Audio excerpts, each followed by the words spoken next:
Saudara, hampir sebulan berlalu, sejarah mencatat demo mengawal putusan Mahkamah Konstitusi berhasil menyelamatkan demokrasi. Di hari ulang tahun Kompas TV ke-13, kami putarkan kembali perjuangan masyarakat dari mahasiswa sampai komika turun ke jalan menuntut DPR agar jangan membangkang konstitusi.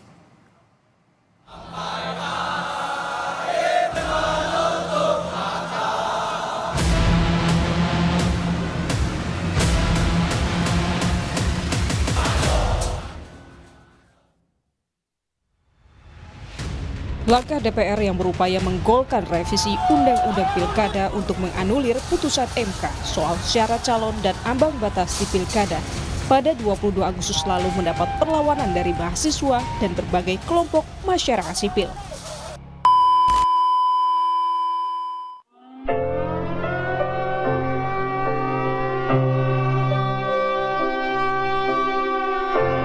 Kita semua berkumpul hari ini di siang hari ini. Kita semua cari kerja sendiri, bukan dibantu bapaknya. Berawal dari peringatan darurat dengan ilustrasi bergambar Garuda berlatar biru di media sosial. Kamis, 22 Agustus, aksi turun ke jalan di sejumlah daerah untuk mengawal putusan Mahkamah Konstitusi diikuti aktivis, mahasiswa, pelajar, buruh, akademisi, aktor, hingga komika. Hari itu mereka mengepung gedung DPR menuntut anggota legislatif tak menganulir putusan MK dengan merevisi Undang-Undang Pilkada. Jadi kita datang tidak untuk siapa-siapa, atas dasar diri kita sendiri, keinginan kita sendiri. Kita datang juga untuk masa depan kami sendiri dan masa depan seluruh warga negara Indonesia. Tidak untuk atas nama siapapun, untuk mewakilkan apapun.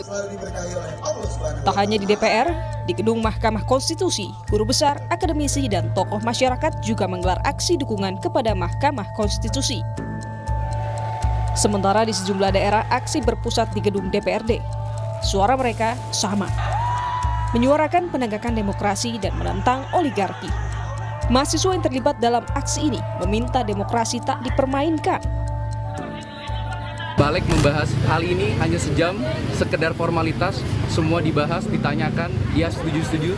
Saya kira membuat suatu regulasi, suatu kebijakan untuk masa depan Indonesia, 280 juta rakyat Indonesia tidak sesederhana itu. Jadi saya pikir tidak ada keseriusan, tidak ada suatu hal yang dilakukan sungguh-sungguh oleh Dewan Perwakilan Rakyat kita terkait masa depan bangsa kita, terutama soal demokrasi kita yang sedang terancam. Suara kritis mengawal putusan Mahkamah Konstitusi demi perbaikan demokrasi juga datang dari para musisi. Di sela konser 30 tahun berkarya, grup band Gigi membukanya dengan tampilan peringatan darurat di layar lebar. Hal serupa juga dilakukan penyanyi Kunto Aji dan Eva Celia. Seperti yang kalian sudah tahu, demokrasi kita sedang tidak baik-baik saja.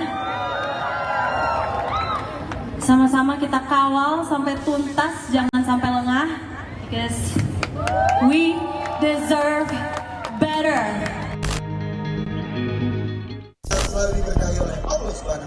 Seruan berbagai lapisan masyarakat ini pun berbuah baik. DPR membatalkan pengesahan revisi Undang-Undang Pilkada yang bisa menganulir putusan Mahkamah Konstitusi.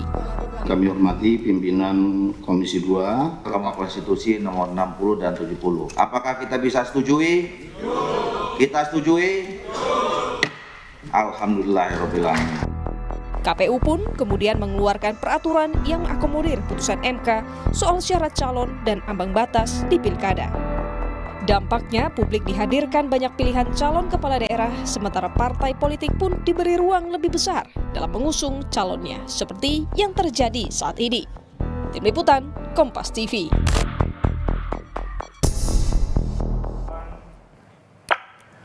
Hidup rakyat Indonesia, hidup mahasiswa. Indonesia, negara yang kaya katanya. Terbentang dari Sabang sampai Merauke, dari Miangas sampai Pulau Rote. Tetapi apakah kekayaan itu sampai sekarang sudah dapat kita rasakan atau hanya dirasakan oleh segelintir golongan tertentu, terutama para penguasa? Saya kira mempertanyakan kekayaan Indonesia sampai sekarang itu hanya bicara terkait mereka yang memiliki akses terhadap itu semua. Tetapi buat semua masyarakat kecil di luar sana, kekayaan rasanya masih hanya sekedar cerita rakyat terus melegenda dari generasi ke generasi. Diperparah, kita tahu teman-teman, bahwa saat ini demokrasi berusaha untuk dipecah belah, berusaha untuk direnggut, berusaha untuk ditindas oleh mereka yang merasa memiliki negeri ini. Padahal tidak sejengkal pun dari mereka yang berhak untuk mengklaim memiliki bangsa ini. Sejak lahir kita tahu bahwa kedaulatan tertinggi ada di tangan rakyat. Dan itulah yang harus kita pegang sampai kapanpun. Saya berpesan kepada teman-teman semua, kemenangan kecil kita kemarin di tanggal 22 Agustus jangan membuat kita berpuas diri, tetapi justru itu menjadi suatu penyemangat, menjadi bahan bakar kita untuk terus mengawal demokrasi Indonesia yang semakin darurat. Saya kira ini adalah pertanda buat semuanya, terutama buat para penguasa. Jangan pernah sekalipun bermain-main dengan amarah rakyat. Hidup mahasiswa, hidup rakyat Indonesia. Wow, Farel. Wah, ini Farel yang viral di tanggal 22 Agustus. Selain Farel, saya juga akan mengundang Cing Abdel, komedian dan juga komika yang turun ke jalan panas-panasan untuk membela demokrasi. Ya, kita mengundang Kompas TV di hari ulang tahun yang ke-13 mengundang dua sosok yang luar biasa untuk turun ke jalan dan juga membela demokrasi, karena kita tahu saat itu memang banyak suara dari masyarakat mengatakan bahwa demokrasi tidak baik-baik saja. Nah, kalau dari Farel sendiri nih, sempat viral dengan kata-katanya, sampai kapan mau berjuang sampai menang? Sudah cukup puas belum? Tidak sedikit pun kami akan mencapai rasa puas terkait apa yang kami capai kemarin. Karena sejatinya perjuangan akan terus berlanjut sampai kapanpun. Karena fakta yang ada di lapangan sekarang pun sejatinya kemenangan kami kemarin, kemenangan kecil kami kemarin itu ada karena rakyat yang mau hadir, rakyat yang mau berjuang.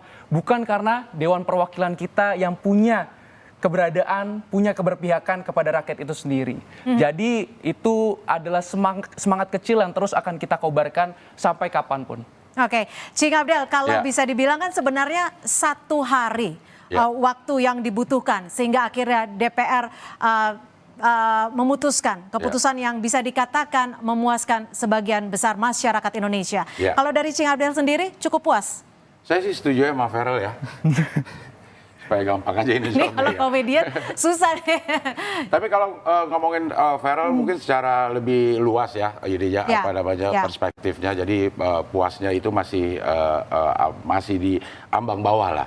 Tapi kalau kita lihat secara skala kecil pada saat itu apa yang kita tuntut saat itu, apa yang kita suarakan saat itu, kemudian akhirnya berhasil. Kalau ukurannya itu ya saya sih merasa puas. Gitu. Cuma mungkin ke depannya ini jadi pintu aja supaya beberapa mungkin ketidakberesan, kesalahan itu bisa diperbaiki tanpa harus rame-rame seperti itu.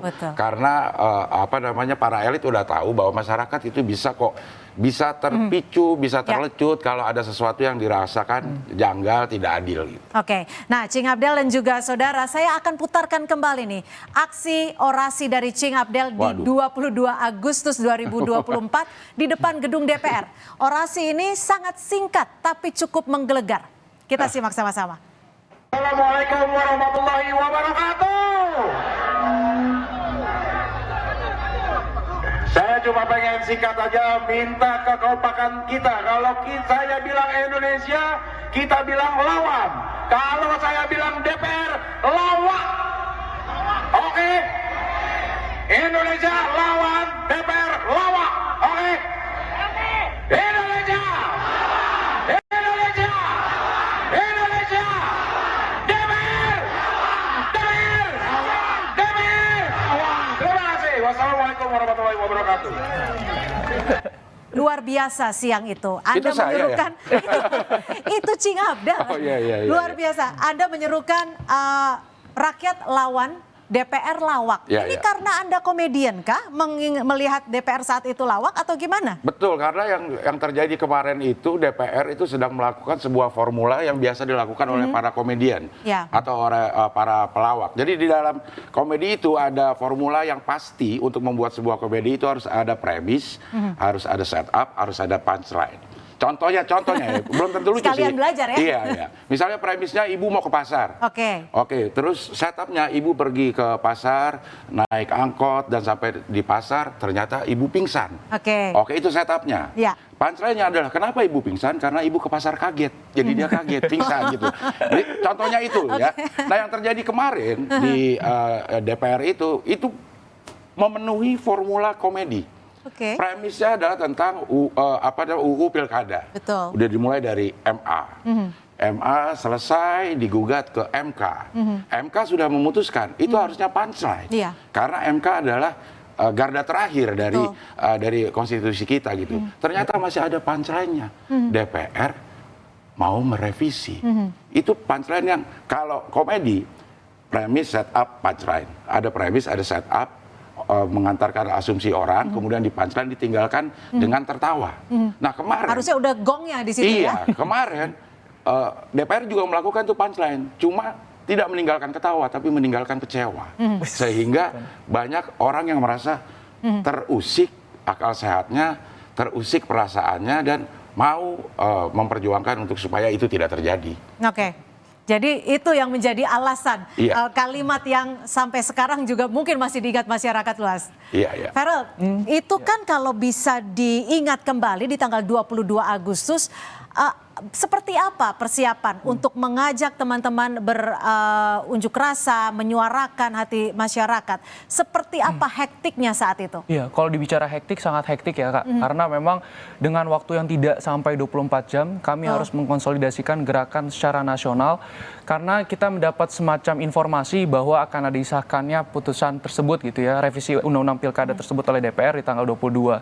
Sehingga kami memutuskan ini adalah satu-satunya jalan, ini adalah satu-satunya opsi yang kita miliki, bahwa kita harus hadir di jalanan, mengawal rapat paripurna di DPR dengan baik tentunya, sehingga dengan minimnya waktu tersebut, jujur tidak ada konsolidasi terpusat yang bisa kami selenggarakan seperti sebagaimana aksi pada biasanya. Sehingga ketika banyak kampus yang kemudian berkomunikasi, saya sampaikan kepada mereka semua, dan itu pun dilakukan oleh semuanya, bahwa ya kita harus mengkonsolidasikan di simpul masing-masing dengan tuntutan yang kita samakan, kurang lebih garis besarnya seperti apa, sehingga kita bisa cukup waktu untuk mempersiapkan masa aksi kita masing-masing dan kita bertemu nanti di titik aksi. Tapi artinya kota. Saat itu sudah satu suara tuh. Sudah karena kan sebelumnya sebagian masyarakat sempat menilai bahwa daya kritis mahasiswa saat ini tuh menurun, melemah, apalagi kalau flashback ke belakangnya gitu ya. Itu akhirnya bagaimana bisa menggelorakan suara yang sama di hari yang sangat bisa dikatakan persiapan yang sangat singkat? Iya, saya kira daya kritis masyarakat, logika masyarakat, akal sehat masyarakat tidak akan pernah pudar sampai kapanpun. Dan kemarin adalah titik balik, momentum bagaimana publik bisa tahu, terutama para penguasa bisa menyadari bahwa rakyat tidak tinggal diam, bahwa rakyat tetap mengawasi, rakyat tetap peduli, dan rakyat mau ambil bagian mengawal ini semua. Jangan sampai akhirnya ada pembangkangan konstitusi, pengangkangan demokrasi, dan sebagainya.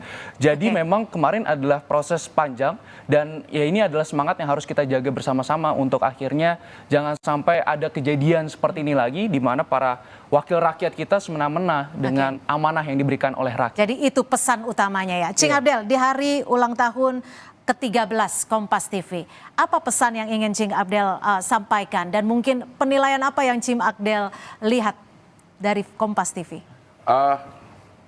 Pesan-pesannya apa ya kayaknya? Coba kepengen sebagai ini boleh kok. sebagai media media informasi yang diterima luas sama masyarakat, tentunya ini normatif aja gitu, harus berimbang pemberitaannya. Cuma saya kalau boleh usul di Kompas atau di tempat-tempat lain itu kalau ada politisi yang diundang itu udah janganlah sebut-sebut kalau politik jangan baper, politik jangan baper. Itu kata baper itu akhirnya mereduksi salah, mereduksi maaf. Ada kesalahan, terus dibilang ya udah namanya juga politik, gak usah baper. Itu simpan buat para politisi aja gitu. Jangan gunakan kata-kata itu buat ke masyarakat. Kita masyarakat pasti baper, pasti terbawa perasaan. Benar juga ya. Kemarin kita melakukan itu ya karena perasaan kita tuh tercoreng gitu. Jadi kalau ada udah jangan disebut-sebut lagi politik jangan baper, sehingga mungkin para politisi merasa ya udah ini politik ya udahlah nggak usah baper, masa masyarakat gitu aja baper. Mungkin sesama politisi ya oke. Jadi kalau Kompas mau mentit kata politik jangan baper, oke banget. Terima kasih Cing Abdel, terima kasih juga Ferrell, semangatnya luar biasa dan tentunya ini akan dikawal terus oleh mahasiswa dan juga Komika seperti itu ya. Terima kasih, selamat sore. Dan saudara, informasi lainnya di Kompas Petang akan disampaikan rekan saya Ibrahim, diantaranya informasi terkait Ketua DPP PDI Perjuangan benarkan rencana pertemuan Megawati Soekarno Putri dengan Presiden terpilih Prabowo Subianto.